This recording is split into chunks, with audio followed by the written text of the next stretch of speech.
JB, ano na?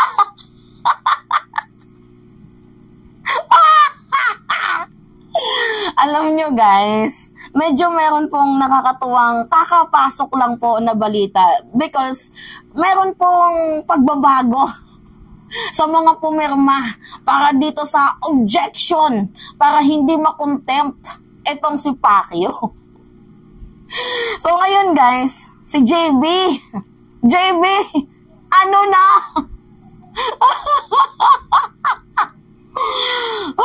Masarap ata yung ulam ni JB ngayon, no?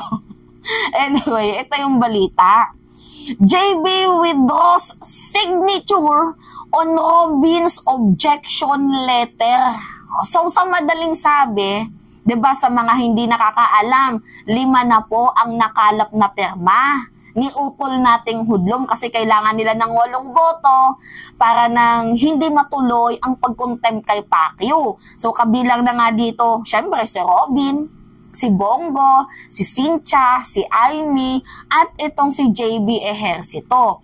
So 5 na po ang nakalap na perma ni Robin Padilla. Ngunit sa huling minuto, huling oras, huling sandali,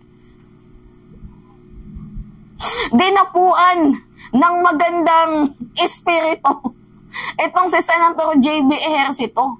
Winidraw po, binawi ang pirma para dito sa objection letter para hindi ma-cite in contempt si Pacquiao.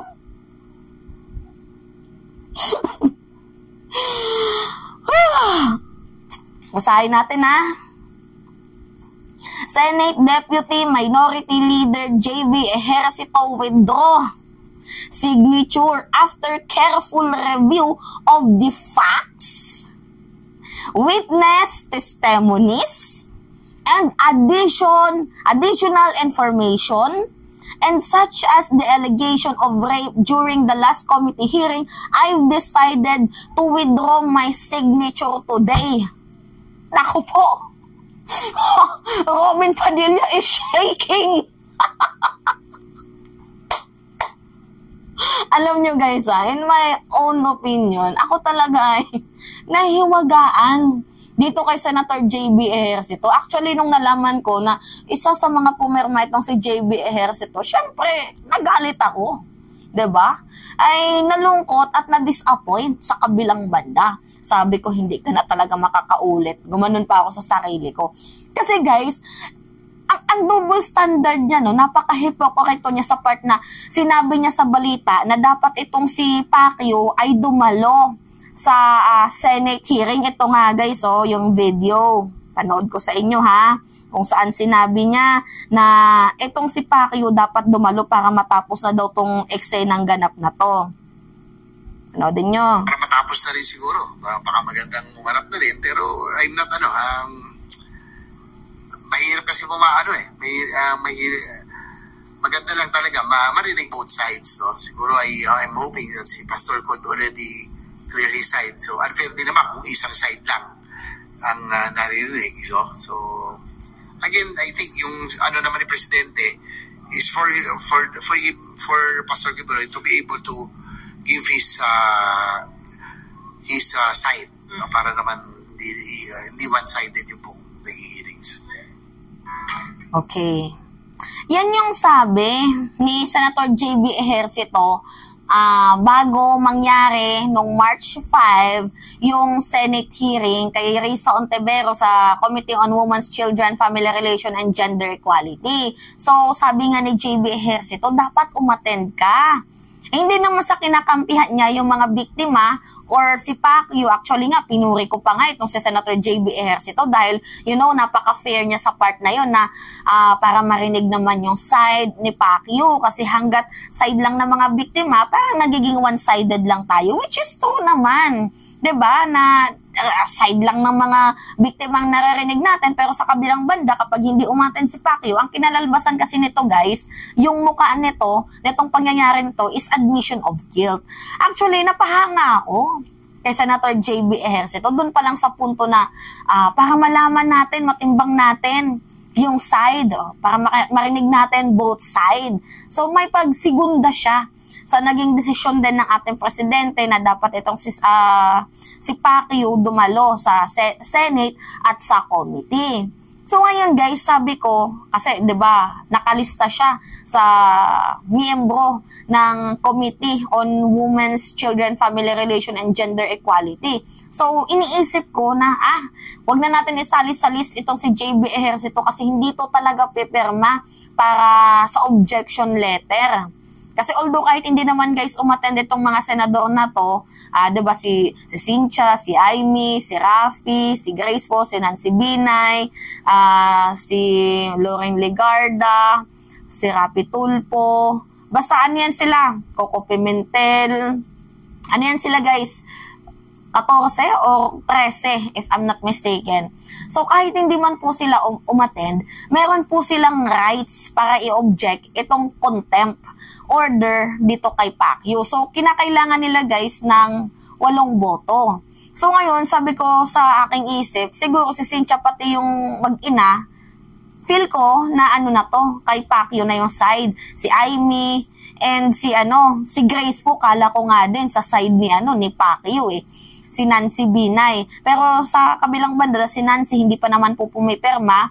And ang pumirma, nakita nyo naman yung mga pangalan na binanggit ko, si Cynthia, si Amy, si Robin, si Go, tapos si JB. Si Grace po kasi guys, hindi po pumayag sa objection letter at si Rapi Tulfo. Which is, 'di ba, talagang nga namang hands up ako sa kanila dahil merong paninindigan. So ngayon nga guys, in the last minute, biglang naglaban bawi etong si Senator JB Ejercito. Hindi natin alam guys kung dumating siya sa punto na natatakot ba siya sa backlash, 'di ba? Sa mga nare-receive na hateful comments, or baka hindi na siya makakaulit, or nagagalit yung sambayanan sa kanya, 'di ba? Dahil makakabawas to ng boto sa kanya. Hindi natin alam kung ano yung nakain ni Senator JB Ejercito. Pero ito na nga guys, winidraw niya po yung kanyang perma. And according sa kanyang sinabi, na ito daw po dahil sa kanyang careful review about facts, about sa witness, about sa witness testimonies, and additional information. Yan po yung naging kanyang basihan. So ang akin naman, although maganda din naman sa part na natauhan itong si JB, pero hindi maiwasan guys na makareceive siya ng hateful comment again, kasi ang nangyayari sa kanya ay parang laban bawi. Ang nangyayari sa kanya, natatakot siya sa comments ng mamamayang Pilipino, or hinaharas siya ng mamamayang Pilipino, or di kaya natatakot siya na hindi na siya iboto ng mamamayang Pilipino. So yun po yung mga comments sa kanya na naririnig natin ngayon. Pero ako guys, natutuwa ako sa part na ginawa ni Senator JB Ejercito na hanggat may oras, gawin mo yung tama. 'Di ba? Although nadismaya ako, 'di ba, na sa kanyang paglaban bawi, pero tingnan natin guys yung good side na ginawa ni Senator JB Ejercito na tumindig siya in the last minute. So hindi ko siya sa pinupuri pero nandito ako sa punto guys na tinitimbang ko din na mas mabuti nang ginawa niya to kaysa sa hindi. 'Di ba? Kasi nandito guys ako sa punto na naniniwala ako na baka malay mo itong si Senator JB Ejercito natatakot kay Pacquiao, 'di ba? Sa powers ni Pacquiao, 'di ba? May mga ganon. Kasi nga kagaya nga sa kanyang comment, hirap na hirap siyang ibalanse, 'di ba? Pero naitawid niya naman yung comment niya na dapat umattend para marinig natin both sides. So mahirap 'yan sa part ni JB Ejercito. Pero at least, 'di ba? Natutuwa ako sa part na may changes, na dinapuan siya ng anghel, or masarap ata yung ulam nila. Diba? Natutuwa ako sa part na ginawang paninindigan na Senator JB Ejercito.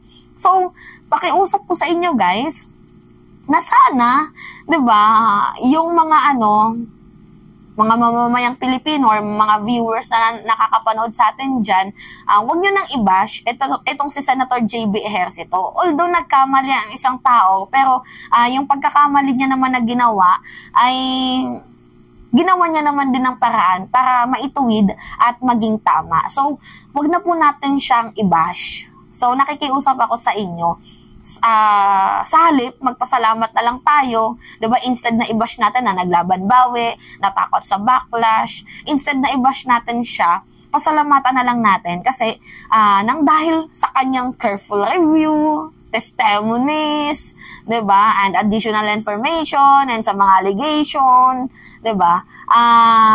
Binawi niya ang kanyang perma. So, malaking paninindigan po ang ginawa ni Senator JB Ejercito. Nung binanggit ko nung una, hindi ko kasi alam kung matutuwa ako sa naging desisyon na to. Pero, syempre, hanggat sinasabi ko to sa inyo, napag-isip-isip ko na buti pa, itong si Senator JB Ejercito, tumindig kahit may bash na marireceive. Kasi alam ko, ibabash siya ng mga Pilipino ngayon eh.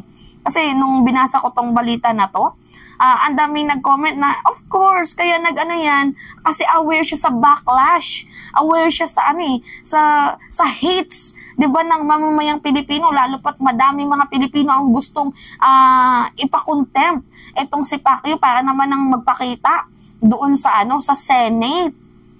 So, ang akin lang naman dito, guys, good news. At the same time, syempre, hindi ko maiwasan na hindi tumawa.